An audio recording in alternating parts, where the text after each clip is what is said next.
कर दिया। नमस्कार, पुरुषोत्तम न्यूरोथेरेपी सेंटर में आपका स्वागत है। आज आज की वीडियो के अंदर हम लोग जानेंगे कि किस तरीके से कौन सी वर्टेब्रा से जो नर्व निकलती है उसका फंक्शन क्या होता है। ठीक है भाई, बेसिक कॉन्सेप्ट से लेके एडवांस तक हम लोग जानेंगे कि किस तरीके से कि C1 वाली वर्टेब्रा का क्या क्या कहाँ कहाँ कौन सा पार्ट कनेक्टेड है उससे और उसकी वजह से कौन कौन सी बीमारियां आती है वो कंप्लीट हम लोग जानेंगे। जैसे सर्वाइकल हो गया, थोरेसिक हो गया, लंबर हो गया, सेक्रम हो गया, इस तरीके से हम लोग कंप्लीट जानेंगे। जैसे C1 का काम क्या है, C2 का काम क्या है, C3 का काम क्या है, पूरा कंप्लीट। ठीक है, तो वीडियो में आप बने रहे और कंप्लीट आप समझे, देखिए। और इस तरीके से और भी देखना चाहते हैं तो और भी बहुत सारी वीडियोस है हमारी। तो आओ वीडियो को शुरू करते हैं।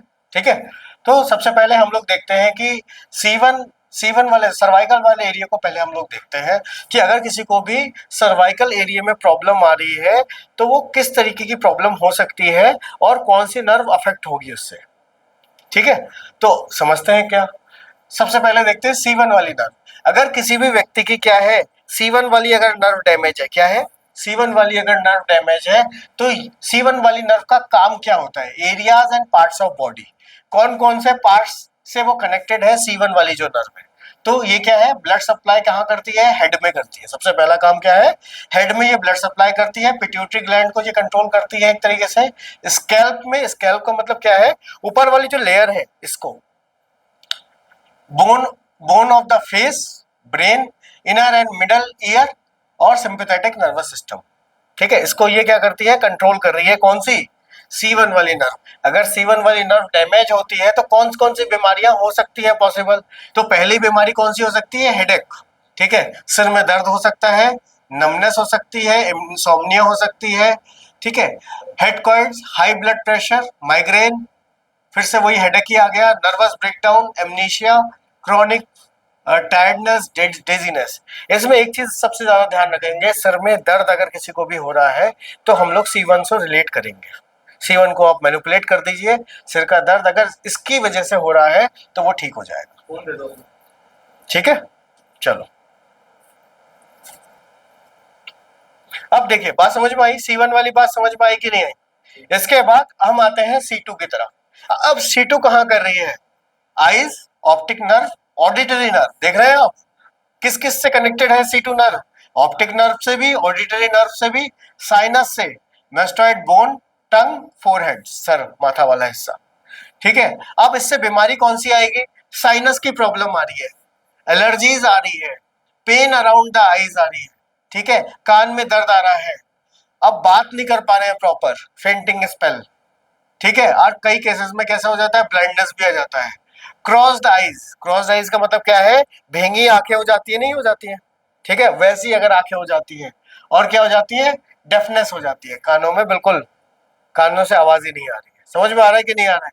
आंखों से रिलेटेड अगर कोई भी समस्या आ रही है, ठीक है, साइनस से रिलेटेड कोई भी समस्या आ रही है तो कौन सी वाली नर्व कनेक्टेड है उससे, C2 वाली नर्व। बात आ गई, क्लियर है। फिर आप हम आगे आते हैं कि C3 वाली नर्व का आप देखो, ये कहाँ पे है, चीक्स, आपके गाल। ठीक है, आउटर ईयर, हमारे जो कान का जो बाहर वाला हिस्सा है इस पे, फेस की जो बोन है उसके ऊपर, दांत। ठीक है, इंट्रा इन इन फेशियल नर्व, हमारे चेहरे में अंदर की तरफ जो नर्व है उसको जो कौन कर रहा है, C3। अब इसके लिए कौन सी बीमारी आएगी, एक बीमारी का नाम है न्यूरल्जिया। सुना है कि नहीं सुना है, कि पूरे दर्द होता है, चेहरे में दर्द होता है, और अलग तरीके से न्यूराइटिस। ठीक है, पिंपल्स एंड एक्ने, एक्जिमा, चेहरे से रिलेटेड कोई भी बीमारी हो रही है तो कौन सी वाली नर्व है उसके लिए अफेक्ट, C3। बताओ इसके लिए कोई समझने की और कंफ्यूजन तो नहीं हो रही है। आ गया, कॉन्सेप्ट क्लियर हो रहा है कि नहीं हो रहा है आपको, बहुत बढ़िया। फिर आ जाता है C4 वाली, nose, lips, mouth, eustachian tube. ये कहाँ पे है, हमारे कान के अंदर होते हैं ये हमारे। ठीक है, स्टेशन ट्यूब।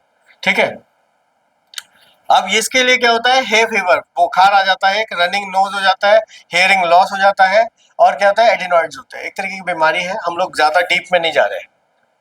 ठीक है, तो ये बेसिक ये चीज हो गई।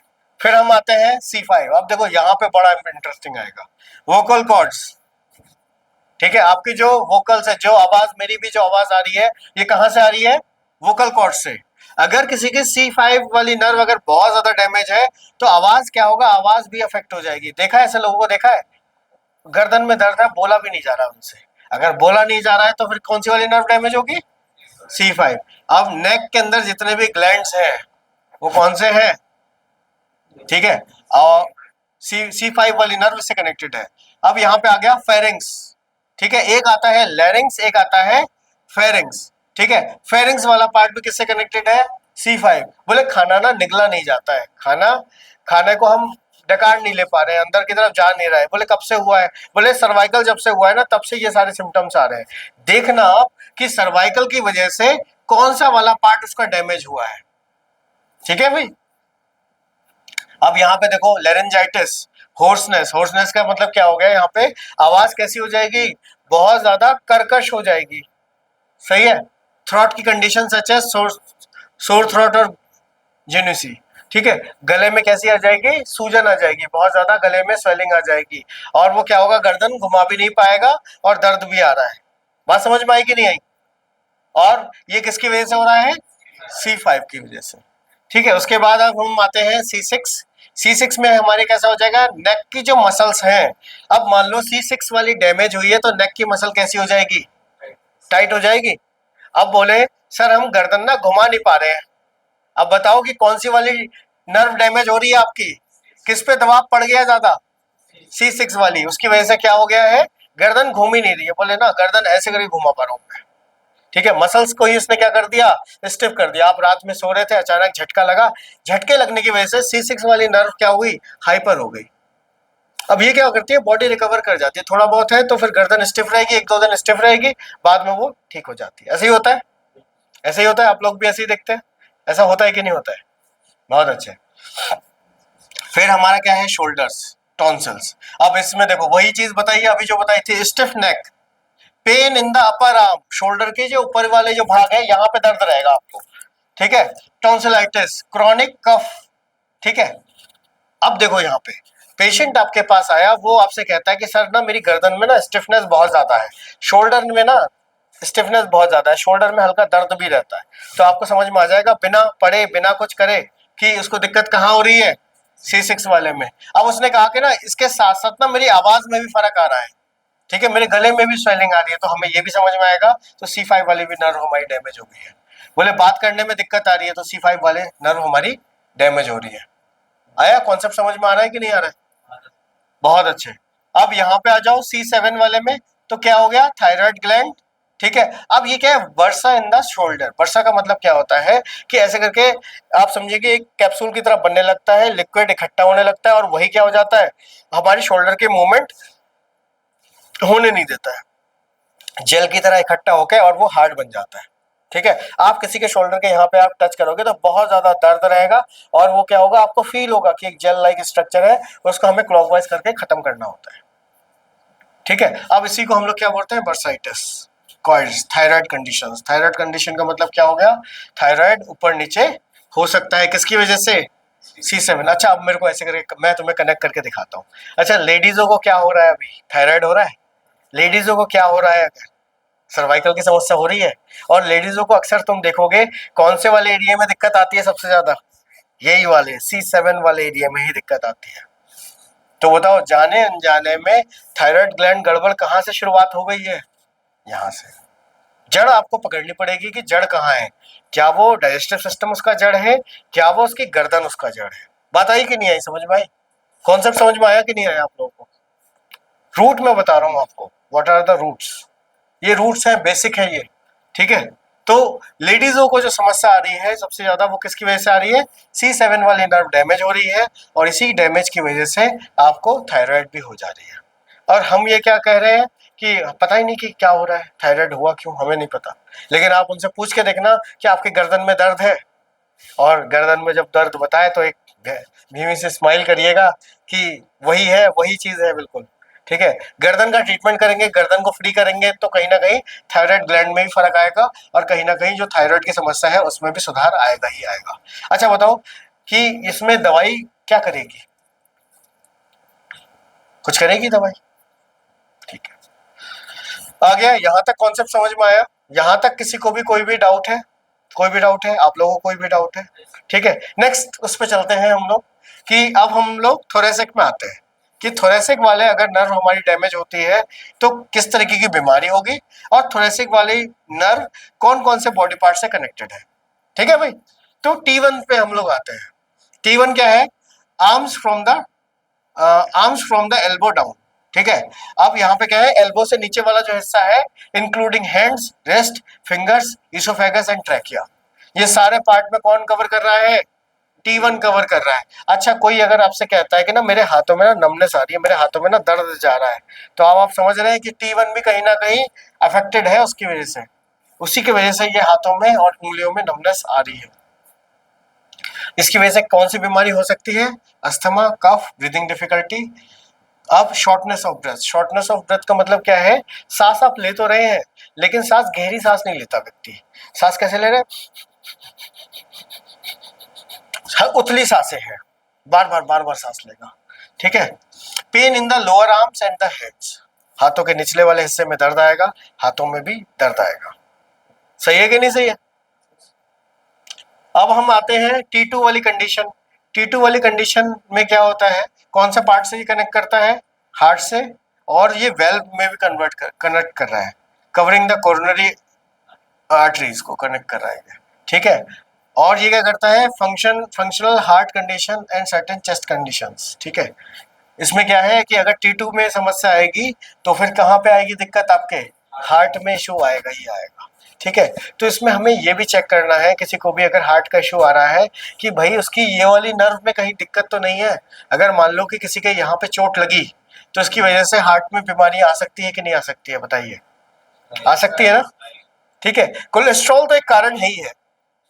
ठीक है। व्यक्ति मोटा है, कोलेस्ट्रॉल ज्यादा है, तो वो देखो वो एक कंडीशन अलग है, लेकिन ये भी एक कंडीशन हो सकती है। देखिए, एक चीज हम समझते हैं कि बीमारी होने के एक कारण नहीं है, हमेशा ध्यान रखिए इस चीज को। बीमारी होने के बहुत सारे कारण हो सकते हैं, और हमें क्या करना है? कारणों को ढूंढना है, रूट कॉज को ढूंढना है। अगर आप रूट कॉज को ढूंढ पाए तो फिर क्या होगा? बात बन जाएगी। अब मान लो कि किसी को थायराइड है, किसी को क्या है? थायराइड की कंडीशन है, C7 वाली कंडीशन आ रही है। अब उसको दिक्कत यहां से है, हम क्या कर रहे हैं? हम दुनिया भर की चीजें कर रहे हैं, तो क्या वो ठीक होगा व्यक्ति? नहीं। अब उसको यहाँ पे ठीक है, उसकी डाइजेस्टिव सिस्टम की वजह से उसको थायराइड हो रहा है। ठीक है। तो फिर हमें वो ठीक करना पड़ेगा। अब व्यक्ति कह रहा है मेरा पेट तो ठीक है, मेरे को ना यहाँ ये दिक्कत है। हम कनेक्ट नहीं कर पा रहे हैं। डॉट को हमेशा क्या करना सीखना पड़ेगा? कनेक्ट करना सीखना पड़ेगा। कनेक्ट करना आ गया तो बात बन जाएगी। सही है, बहुत अच्छा है। फिर हम आते हैं T3 पे। अब T3 पे कैसा है? लंग्स हो गया, ब्रोंकियल ट्यूब्स हो गया, प्लूरा हो गया, चेस्ट से रिलेटेड, ब्रेस्ट से रिलेटेड जो भी है काम, वो किसका है? T3 का। हार्ट का किससे है? T2 का। ध्यान रहेगा कि नहीं रहेगा? ठीक है। अब देखो, ब्रोंकाइटिस, सारी हार्ट की जो कंडीशन है वो सब किस में हो जाते हैं? चेस्ट की, सॉरी, जो चेस्ट की कंडीशन है वो किस में आ जाती है? T3 वाली में। ठीक है। अपनी कॉपी में भी आप लोग क्या करेंगे कि जैसे आप ऑर्गन को लिख लेना, T3 में हो जाएगा आपका क्या? लंग्स। T2 में हो जाएगा आपका क्या? हार्ट हो जाएगा। तो आपको समझ में आ जाएगा कि मोटा मोटा समझ में आ जाएगा। सही है कि नहीं सही? फिर हमारा आ जाता है T4 में कहा गया? Gall bladder, common duct. ठीक है। गॉल ब्लैडर की अलग अलग तरीके की बीमारी, जॉन्डिस। ठीक है। ये सारी समस्या है। अब यहाँ पे आते हैं T5 में। अब देखो, T4 और T5 कनेक्टेड किस में है? गॉल ब्लैडर और लिवर वाला मामला कनेक्टेड है इससे। ठीक है। सोलर प्लेक्सिस, सर्कुलेशन, जर्नल, आपका डाइजेस्टिव सिस्टम में जो सर्कुलेशन, लिवर और गॉल ब्लैडर के लिए T4 T5। ध्यान रखिएगा। लिवर की कंडीशन जो होगी, आर्थराइटिस, ब्लड प्रेशर की कंडीशन, पुअर सर्कुलेशन, ये सारे क्या होंगे? ये साइड इफेक्ट है अगर आपका T5 डैमेज हो जाता है। होता है नहीं होता है? अगर T5 में चोट लग गई, अगर, अच्छा, एक चीज और है कि बाद में बताना चाहिए लेकिन मन कर रहा है अभी बताने का, बता दे रहे हैं कि अगर आप स्टिमुलेट करना चाहते हैं इस पार्ट को, तो ये भी तो एक रास्ता है कि आपने इस वाले पार्ट को क्या कर दिया? क्लॉकवाइज कर दिया, एंटी क्लॉकवाइज कर दिया। सिखा देंगे कि कैसे करके होगा, आगे की वीडियोस में हम लोग बताएंगे। उसको स्टिमुलेट कर दिया, रबिंग कर दी बढ़िया करके। तो बताओ कि अगर आपको लिवर अच्छा रखना है, गॉल ब्लैडर अच्छा रखना है, तो हमें क्या करना है? सिंपल, थोरेसिक की T5 वाला जो मन का है उस पर क्लॉकवाइज और रबिंग करनी है 10 मिनट डेली। तो बताओ बात बनेगी या नहीं बनेगी? बन जाएगी। ठीक है। ये तो हम वो भी तो बता रहे हैं कि अगर खराब होगा तो ये बीमारी होगी, अगर हमको अगर सही है अगर स्टिमुलेट करना है, एक्टिवेट करना है, तो कैसे कर सकते हैं? रबिंग करके, बढ़िया करके रबिंग करो। रबिंग करने से क्या होगा? ब्लड सप्लाई भी बढ़ेगी। रबिंग करने से क्या होगा? वो नर्व भी स्टिमुलेट होगी, सिग्नल और ज्यादा तेज हो जाएगा। बताओ, आया? बहुत अच्छा। अब देखो T6 पूरा पूरा स्टमक हो गया, आ गया नहीं आ गया? बोले भैया पेट की दिक्कत रहती है हमेशा, तो कहाँ पे करना है रबिंग? T6 वाले मनके पे। आ गया कि नहीं है? अब इसकी वजह से देखो stomach travel including nervous stomach indigestion, heartburn, dyspepsia, ये पेट की बीमारी का एक नाम ही है। ठीक है, पेट की जितनी भी तरीके की बीमारी होंगी तो वो कौन सी होंगी? T6 से। अब क्या आ गया? T8 T7 आ गया। T7 क्या हो गया? पेनक्रियाज और ड्यूटेनम। पेनक्रियाज, एक चीज ध्यान रखना, T7 और T8 ये दोनों क्या है? पेनक्रियाज, ड्यूटेनम और स्प्लीन। ठीक है, तीन चीजों को ये वो करता है। बढ़िया करके यहाँ पे रबिंग क्लॉकवाइज करिए। अल्सर, गैस्ट्राइटिस, ये सब अगर हो रही है तो कहीं ना कहीं ये सारी चीजें इन्वॉल्व होगी ही होगी। आपको ध्यान जरूर देना है कि बोले सर हमने तो कुछ भी नहीं खाया था लेकिन तब भी हमें अल्सर हो गया। अच्छा, लेकिन मेरे ना ये वाले हिस्से में ना दर्द रहता है, ये हिस्से में ना भारीपन रहता है, ये हिस्से में जकड़ाहट रहती है। अब जकड़ाहट रहेगी तो ये सब बीमारियां होंगी।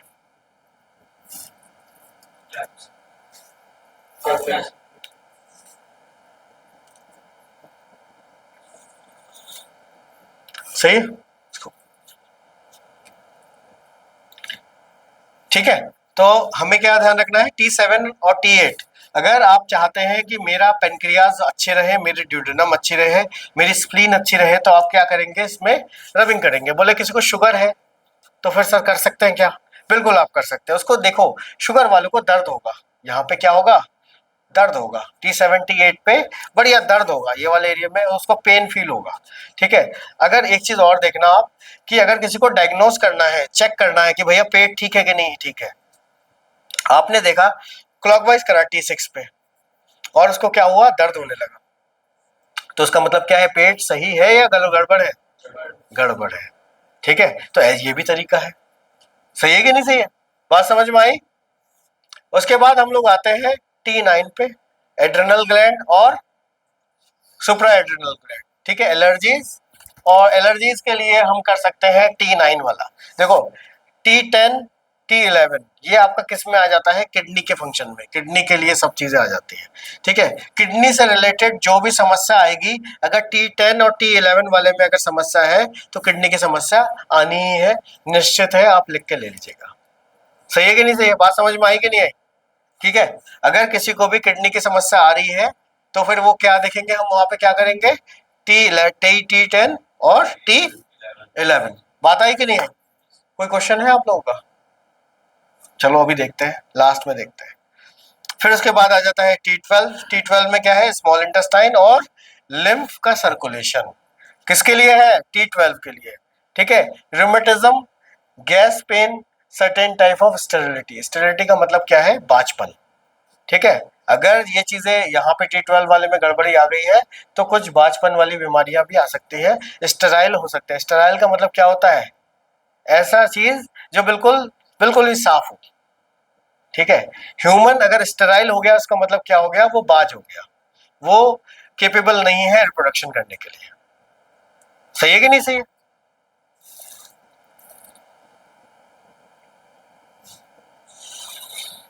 अब देखो आते हैं L1 पे। L1 पे हमारा कौन सा वाला पार्ट आ गया? Large intestine. L1 वाला पार्ट कौन सा हो गया? Large intestine.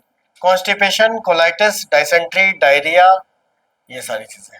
ठीक है, अच्छा एक चीज तुम देखना, अभी चलो आते हैं L2 पे क्या आएगा? अपेंडिक्स, एब्डोमेन, अपर लेग, लेग का ऊपर वाला भाग। ठीक है, अब यहाँ पे क्या आएगा? क्रैम्स आएंगे, सांस लेने में दिक्कत आएगी, varicose veins, minor varicose veins. किसकी वजह से? L2 की वजह से। किसकी वजह से? L2 की वजह से। L3 में देखो हमारे क्या आ गए? सेक्स ऑर्गन आ गए, यूट्रस आ गया, ब्लैडर आ गया, नीज आ गया। ठीक है, अगर किसी को भी इस तरह की प्रॉब्लम आ रही है, bridal troubles, menstrual troubles, pen वगैरह आ रहा है, इरेगुलर पीरियड आ रहा है, मिसकैरेज हो रहा है, ठीक है, बेड वेटिंग हो रही है, इम्पोटेंसी हो रही है, ठीक है, और नी में भी अगर दर्द आ रहा है तो किसकी वजह से है? L3 की वजह से है।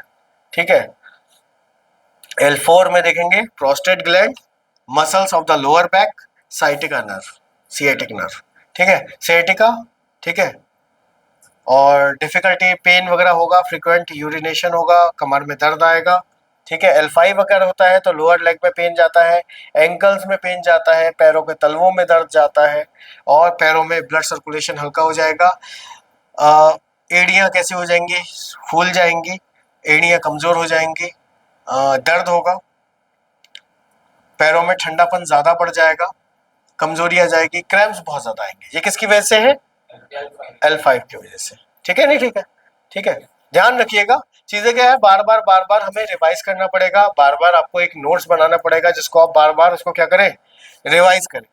सक्रम में देखेंगे हिप बोन्स और बटक्स में ये करता है सप्लाई, और इसकी वजह से क्या होगा, सार्कोइलियक कंडीशन का मतलब क्या है, यहाँ ये वाले एरिया में पेन आएगा, ठीक है। और स्पाइनल का क्या है, कर्वेचर भी क्या हो सकता है, चेंज हो सकता है। कॉक्सियल में क्या होगा, रेक्टम और एनस, ठीक है। हेमराइड्स, पाइल्स वगैरह हो सकते हैं, ठीक है। और pain in the end of the spine on sitting, बैठेगा व्यक्ति तो क्या होगा, दर्द करेगा, वो बैठ नहीं सकता।